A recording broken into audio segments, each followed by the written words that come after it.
Hello friends, तो आज की इस वीडियो में हम इस कार एम्पलीफायर को रिपेयर करेंगे। तो आप देख सकते हो यहाँ पे 5198 और 1943 दो है, और यहाँ पे दो मॉस्फेट है और दो यहाँ पे डायोड का काम करता है यहाँ पे बेसिकली ये। तो इसको हमको रिपेयर करना पड़ेगा। तो इसका क्या प्रॉब्लम है मैं आप लोगों को दिखाऊंगा, उसके बाद कैसे इसका प्रॉब्लम सॉल्व करते हैं उसके बारे में जानेंगे। तो पहले इसका प्रॉब्लम देख लेते हैं, उसके बाद हम इसको कैसे सॉल्व करेंगे और कैसे यहाँ पे काम होता है उसके बारे में डिटेल्स जानेंगे। तो ये रहा इसका स्पीकर का आउटपुट और ये रहा 12 वोल्ट इनपुट। तो चलिए, मेरे पास इस छोटा स्पीकर है, इस पे तो काफी बड़ा स्पीकर भी चल सकता है, लेकिन यहाँ पे मेरे पास छोटा स्पीकर है, मैं इसको ही लगाऊंगा। तो चलिए मैं इसको पावर ऑन करता हूँ और आप लोगों को दिखाता हूँ प्रॉब्लम क्या है। तो मैं बेसिकली यहाँ पे एसएमपीएस मदद से पावर दूंगा 12 वोल्ट। तो ये रहा एक 12 वोल्ट का सोर्स, पॉजिटिव और नेगेटिव देना पड़ेगा यहाँ पे।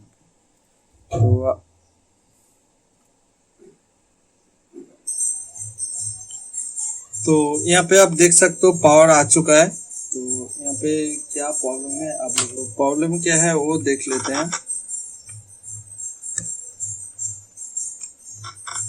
तो यहाँ पे कुछ नॉइस तो आ रहा है, तो चलिए कुछ सॉन्ग प्ले करते हैं, तो अभी आप आसानी से अच्छे से जान पाओगे इसका प्रॉब्लम क्या है।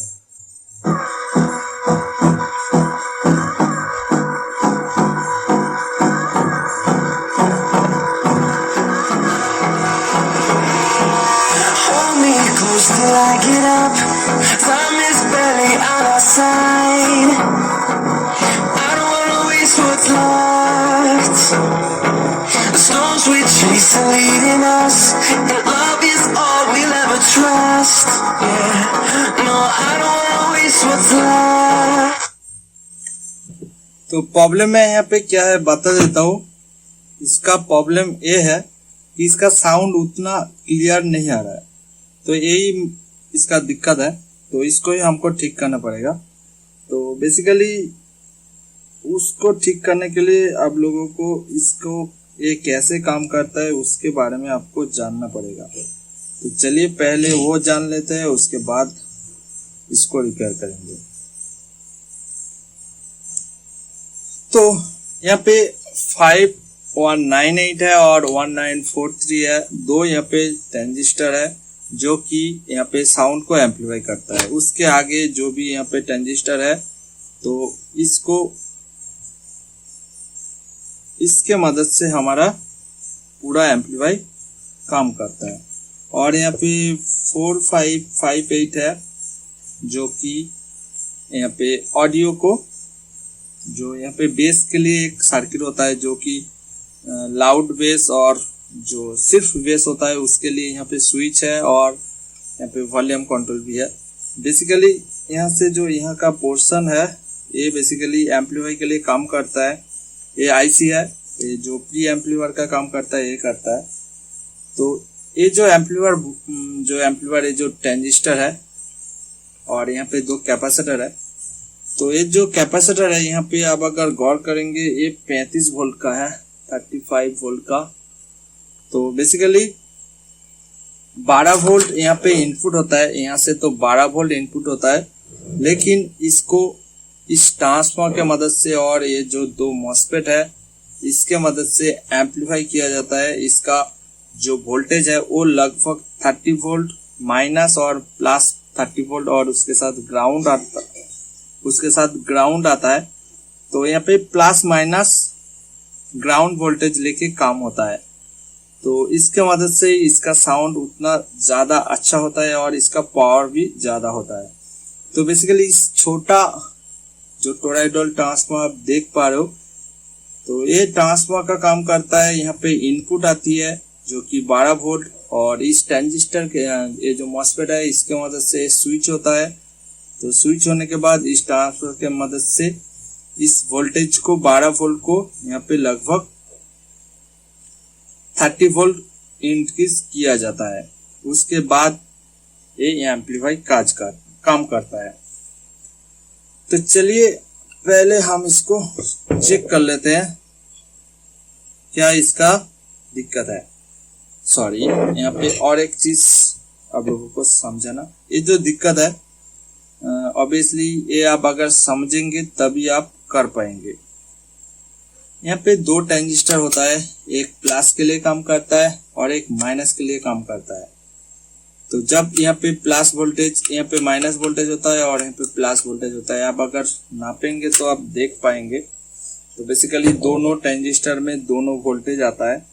तो चलिए मैं पहले आप लोगों को दिखा देता हूँ कहाँ पर कितना वोल्टेज होता है। तो मैं यहाँ पे 12 वोल्ट दे चुका हूँ, यहाँ पे मैंने 12 वोल्ट दे चुका हूँ और यहाँ पे आप वोल्टेज को अगर नापेंगे तो यहाँ पे लगभग -27 वोल्टेज है और यहाँ पे आप देखेंगे +27 वोल्टेज है। तो यहाँ पे आप देख पा रहे हो कि यहाँ पे दो वोल्टेज तैयार हो चुका है, -27 +27। तो ये जा रहा है बेसिकली ये जो 5198 और 1940 ट्रांजिस्टर है इस पे। तो आप देख पा रहे होंगे यहाँ पे प्लस वोल्टेज है और इस ट्रांजिस्टर पे माइनस वोल्टेज है। तो ये जो वोल्टेज यहाँ पे गया है बेसिकली इस वोल्टेज को ऑन ऑफ करके इस स्पीकर पर भेजा जाता है, उसके बाद ये अप एंड डाउन के लिए काम करता है। और ये जो साउंड यहाँ पे आप सुन पा रहे हो, आप उतना अगर बारीकी से नहीं सुना होंगे तो आप नहीं पहचान पाओगे, लेकिन यहाँ पे साउंड में दिक्कत है। ये जो ऐसा साउंड होता है ये बेसिकली कहाँ से होता है?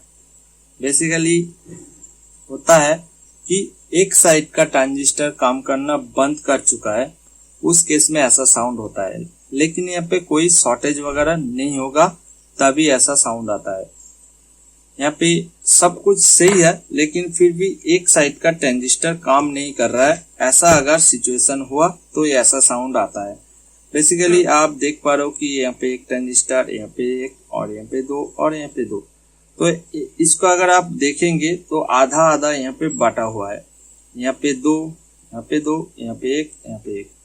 तो ये आधा हिस्सा पूरा इस ट्रांजिस्टर के लिए काम कर रहा है और ये जो आधा हिस्सा पूरा इस ट्रांजिस्टर के लिए काम कर रहा है। तो यहाँ ये जो आधा आधा हिस्सा सिर्फ इस ट्रांजिस्टर के लिए काम कर रहा है, मतलब इस नेगेटिव वोल्टेज को स्पीकर पर भेजने के लिए काम कर रहा है और ये पॉजिटिव वोल्टेज को स्पीकर पर भेजने के लिए काम कर रहा है। तो बेसिकली यहाँ पे प्रॉब्लम ये है कि एक जो नेगेटिव या फिर पॉजिटिव दोनों में से एक जो यहाँ पे एक के लिए जो काम कर रहा है, मतलब पॉजिटिव के लिए एक काम कर रहा है और नेगेटिव के लिए काम कर रहा है, तो एक हिस्सा यहाँ पे स्टॉप हो चुका है, यहाँ पे काम नहीं कर रहा है, यहाँ पे वो वोल्टेज नहीं भेज रहा है। तो यही इसका दिक्कत है। तो मेरे को ये जानना है कि कौन सा वो हिस्सा है जो यहाँ पे काम करना बंद कर चुका है। तो इसको जानना काफी आसान है। तो यहाँ पे दो रेजिस्टेंस है, आप देख पा रहे होंगे। ये दो रेजिस्टेंस स्पीकर तक भेजता है, जो भी पावर है ट्रांजिस्टर से होकर स्पीकर तक भेजता है। तो एक रेजिस्टेंस को मैं खोल दूंगा। तो अगर खोल दूंगा तो हमारा साउंड में एक खोल दूंगा तो शायद बंद हो जाए। अगर बंद हो गया तो उसका मतलब उस साइड का हिस्सा अच्छा है। अगर मैं खोल दूंगा और यहाँ पे साउंड में कोई चेंजेस नहीं आती है, मतलब साउंड आ रहा है, तो उसका मतलब वही हिस्सा खराब है।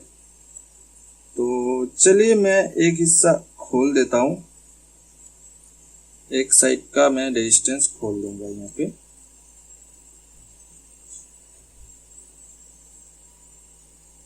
तो एक हिस्सा मैंने खोल दिया, इस साइड का मैं रेजिस्टेंस को मैंने खोल दिया हूं। तो ये काफी कॉम्प्लिकेटेड प्रॉब्लम है। तो खोल देने के बाद मैं अगर इसको पावर ऑन करूंगा तो क्या ये साउंड वैसा ही होगा या फिर कुछ भी साउंड नहीं होगा। जो मैं ऐसा अगर प्रॉब्लम है कि नहीं ये भी कंफर्म के लिए इस ट्रिक को आपको अपनाना होगा।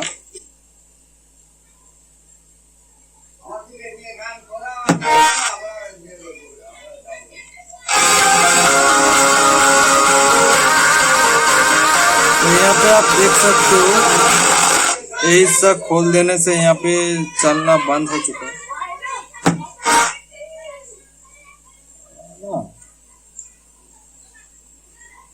तो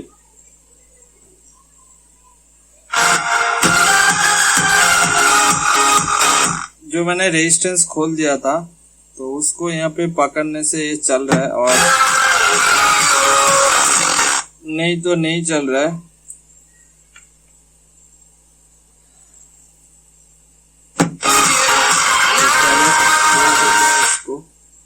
तो प्रॉब्लम इसी हिस्से में है। तो मैं यहाँ पे जो देख पा रहा हूँ, यहाँ पे जो भी यहाँ पे ट्रांजिस्टर है, छोटा वाला जो भी ट्रांजिस्टर है, तो यहाँ पे हो सकता है कि कुछ बेस पर जो एक मिनिमम वोल्टेज होता है वो यहाँ पे नहीं है, जिसके कारण ऐसा हो रहा है। तो मैं यहाँ पे सिंपली इसको बर्जर मोड पर रखूंगा, उसके बाद नापूंगा कि कौन सा यहाँ पे रेजिस्टेंस खराब है। तो चलिए मैं एक एक करके नाप लेता हूँ। पहले इसको ही नाप लेता है। तो ये और ये यहाँ पे 665 दिखा रहा है। तो बेसिकली प्रॉब्लम यहाँ पे ही है। यहाँ पे जो भी यहाँ पे रेजिस्टेंस वगैरह होता है एकदम इक्वल होता है। इस पे भी जितना रेजिस्टेंस होता है इस साइड पे भी ऐसा ही होता है, क्योंकि वोल्टेज सेम रहता है और काम भी इक्वल करता है। तो चलिए इस 57 बेसिकली ये 47 ओम्स का एक रेजिस्टेंस है। तो मैं इसको खोल लूंगा और देख लूंगा क्या यहाँ पे एक खराब है कि नहीं एक्चुअली।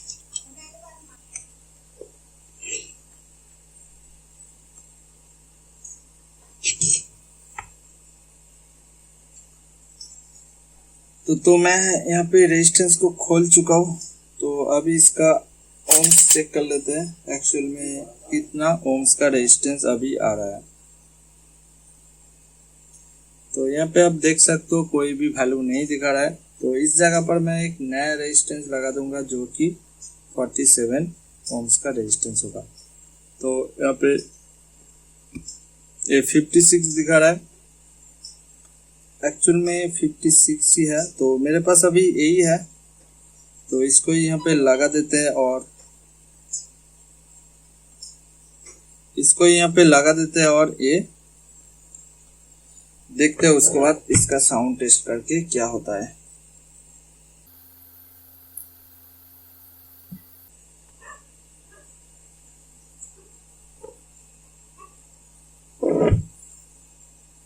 तो चलिए मैं यहाँ पे लगा चुका हूँ। तो अभी टेस्ट करते हैं।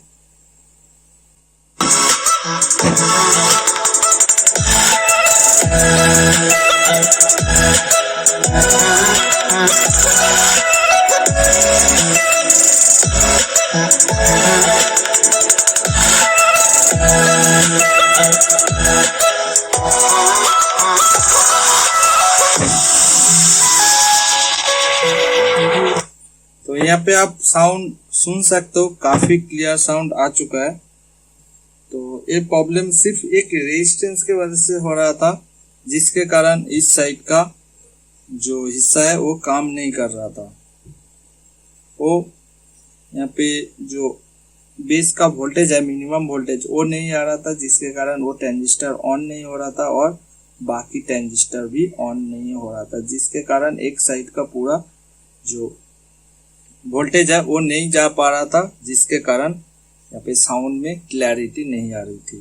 तो ये कंप्लीट हो चुका है। तो आप भी काफी आसानी से ये ठीक कर सकते हो।